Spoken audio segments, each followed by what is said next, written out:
All right, so my name's Michael. I wanted to make this video, not to kind of like showcase the car, but really to have just a point of reference for documentation on it.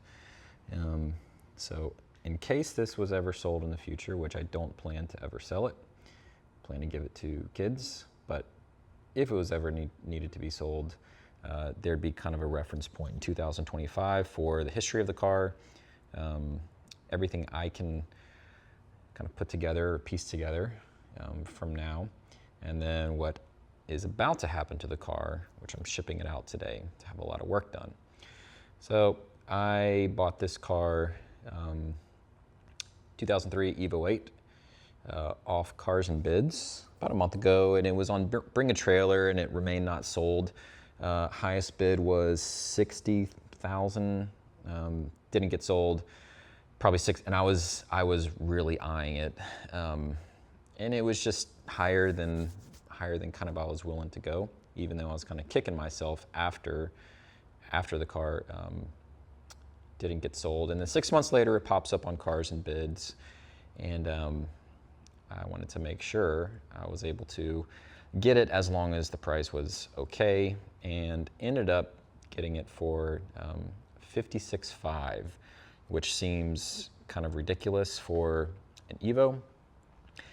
But the catch is that it's, clean title, and it had, I think, 60, maybe 6,800 miles on it, and actual miles, not, there's no evidence of a rollback or anything like that. And you can tell it's got 6,800 miles on it.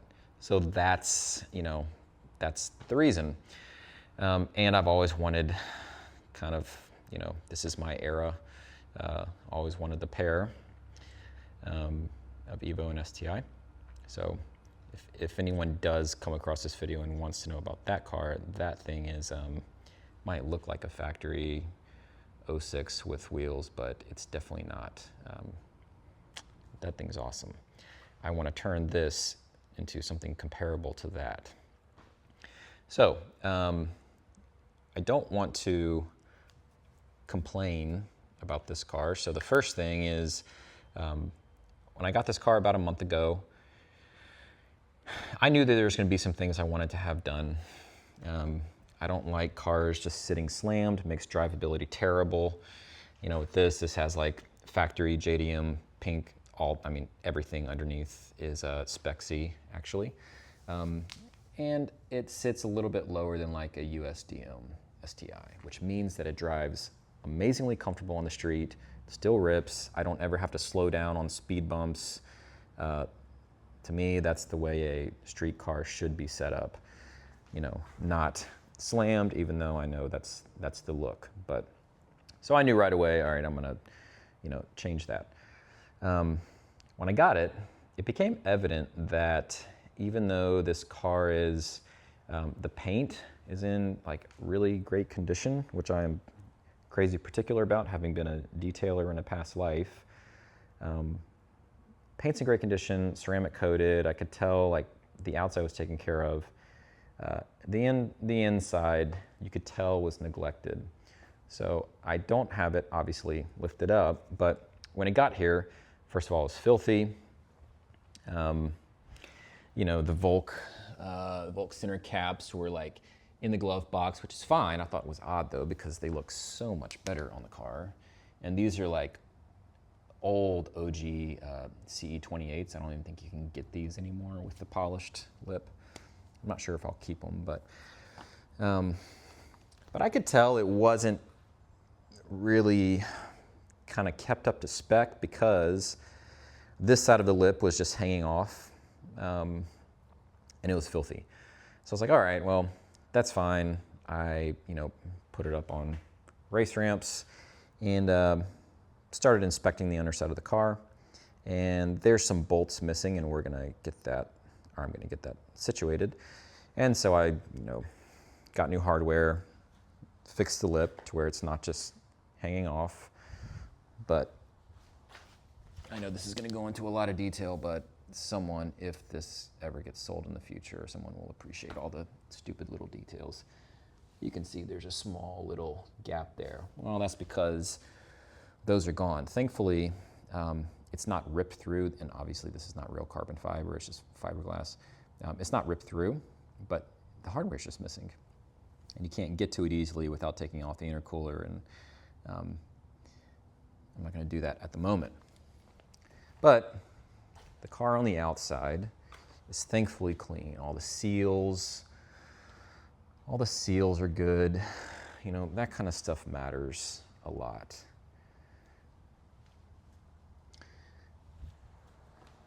But one thing that I could tell where the tune is bad is that's just from idling, turning on the car. Now I know that like normally, you know, a car is going to spit some exhaust, but notice how there's none of that with the STI, and that thing has sat there idling, warming up for many, many, many, many more times because I've had it for a lot longer than this. So that is a little hint.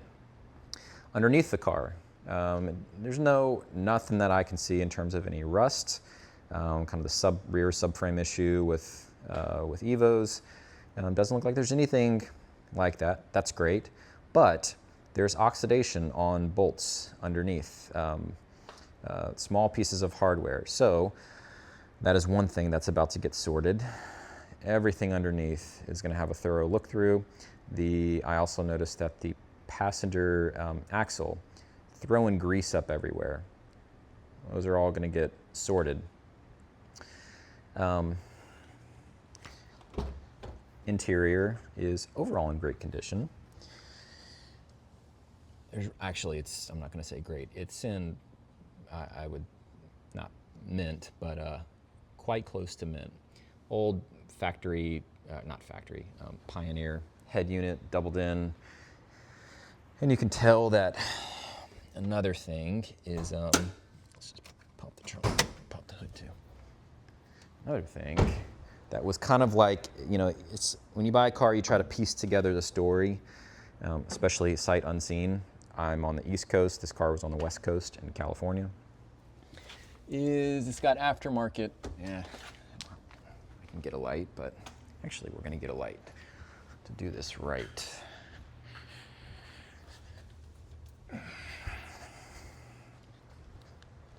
All right. No rust under there. Everything's clean underneath.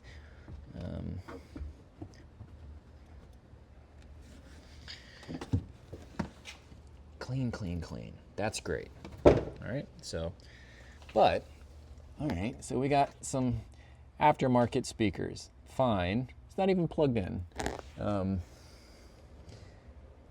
And I'm not going to go through the wiring. Someone else is going to go through all the sound system wiring. I don't want some big old amp, but I'm pretty sure there was one because it's attached to the battery.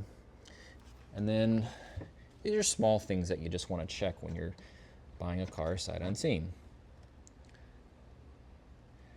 I don't think there's a factory jack. And I'm having a hard time finding one online, an OEM Mitsubishi. Not a big deal. Another small thing that was not disclosed. And again, this is not me complaining, it's just, you know, you get a car and you kind of pick apart and kind of try to get a baseline of like, okay, you know, what's the story of this car? What needs to be done? Something happened there. So now, you know, that can't be like entirely fixed. So now I got to decide, am I going to get another one of these? I probably will because it's going to annoy the crap out of me. But small little things that just don't get disclosed in auctions, and that's, you know, it's a 22-year-old car, that's understandable. Okay. All right. So this is a 2.3 built heads. An old school, I think it's a very old school FP Red. You know, it's got the whole, this is what I can tell is like a 20-year-old build. This was a Buescher Racing shop car from what I understand. I actually talked to them, and then it was sold to Switzer. And then it went through a few private owners, which answers why it only has, well, I just crossed over 7,000 miles. I've driven it a couple times. That's the reason, is this really just sat for years as a shop car from two extremely reputable shops. That's great, but the build kind of reflects the time that it was, that it was built. So, you can see the mounts, I'm gonna have all that stuff changed. Well, not that one. But here is evidence of a car not really taken care of. And this is after I put a good bit of oil, just some straight old oil. And even after I put a ton of oil in, it's still sitting low. So I was shocked when I pulled out that dipstick. Sorry, I'm doing this with one hand. And so the oxidation of bolts underneath, that's normal, 20 years old. Thankfully no rust. The oil, the speakers. There's some evidence that this car wasn't really mechanically taken care of. And then when you drive it, the tune has dead spots. And what's interesting is that there's two dyno charts for this car, which is funny. I think the first one was a dyno from Busher, which always reads low, and that dynoed like 510 on E85. And the second one was from another company from a few years ago, because and that dynoed about 550 something. That's a big difference, 510 and 550. Whatever it is, it's somewhere around there, but it's got dead spots in the tune. It's obviously running rich, and we're gonna sort all that. It has very old Apexy I think S1 coilovers. So this car is, the transporter should be here in the next 20 minutes. This car is actually about to be shipped out to Prime Motoring up in New Jersey. So the plan is, not the plan, what is happening, what's in the works now, is they're gonna go through the entire car. So replace the axles, where they're leaking, replace all the hardware underneath. I don't wanna go underneath that car and see oxidized bolts or screws. I know that's kind of like anal, but again, it's a 7,000 mile car, you don't want it just looking pretty on the outside. They're gonna go through the motor, do a leak down, do everything that they can do, barring pulling apart the motor. If they need to, that's what we're gonna do. And really just give a thorough inspection on this car. Then what we're gonna do is we're going to swap out this old FP Red. It's internally gated, which is fine. I hate the sound of an atmosphere dumped external wastegate. We're gonna swap that out to a Garrett G30 660. And there's reasons for that, which I can maybe make another video when it gets done. Different intercooler because it requires it because of the turbo, the new turbo. A number of things. The ECU is up for question. I am not familiar with this platform. This is my first Evo. Historically a Subaru guy. I'm really excited to get into this, but there's much that I don't know. I don't know if we're going to stay with the current standalone that's on the car. That's going to be the tuner's suggestion, which is JR Tune, which anyone who knows Subarus, he's, I think, almost inarguably the best tuner in the States. It's unbelievable how good that car drives, and it's all because of Prime and JR. So, light died. So he's going to do the new flex fuel. The fuel system's good. We got new 1700s that Prime's going to put on. We're going to really just try to get this up to spec, with the goal being around like 550. Maybe it'll push 6 on E85. I think with the 2.3 block, That's not stressing it too much. I don't want some monster car that I'm doing highway pulls on. It's not the goal of this car. It's just to have like a really fun, streetable, comfortable car, like the Evo version of what I did to the STI. That's the goal.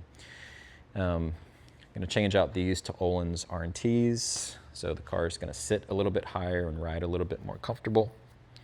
I got some other odds and ends that are going to happen, but it's going up to Prime in the next actually 20 minutes, getting shipped up there, and the car is going to get a full mechanical,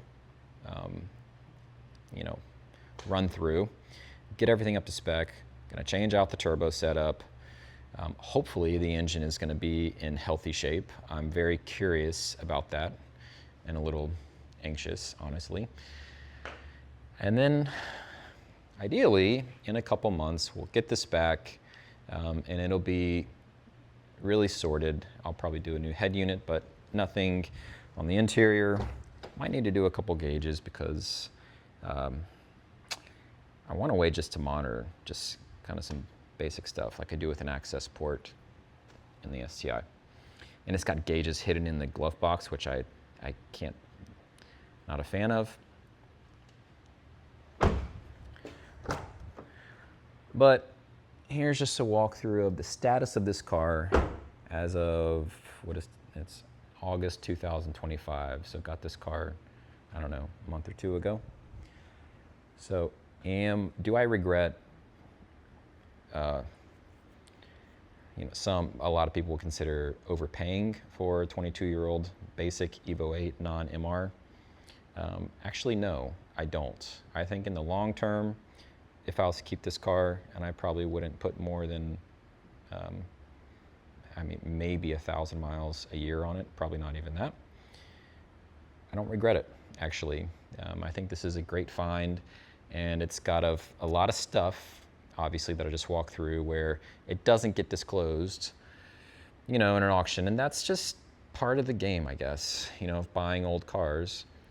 But even with that, I don't regret it. I'm pretty stoked to be able to have picked this up. It's got the JDM bumper, Busher Racing exhaust. So I think once this is sorted, it's got a new turbo setup on it, a much better, more reliable, smoother tune, better suspension, coilovers. I think this car will be a great, great street car. And it'll just be cool to have the two enemies of each other, at least 20 years ago. That one dynoed 588 to the wheels. It's fully built, block and heads and everything, and you would never know. And I love that. No one would ever know what this car is capable of. And that 588 is not like at $6,000. It comes on about 3,400. You're running 27, 28 pounds. And I've had, we built this car coming up on 2 years ago with Prime and JR. I've had zero issues with it. It is like, for me, my dream Subaru. That's the goal with this. So for anyone who's interested, there you go. I know this is probably long and boring, but really more than anything, it just serves as kind of documentation for where this car is today. And yeah,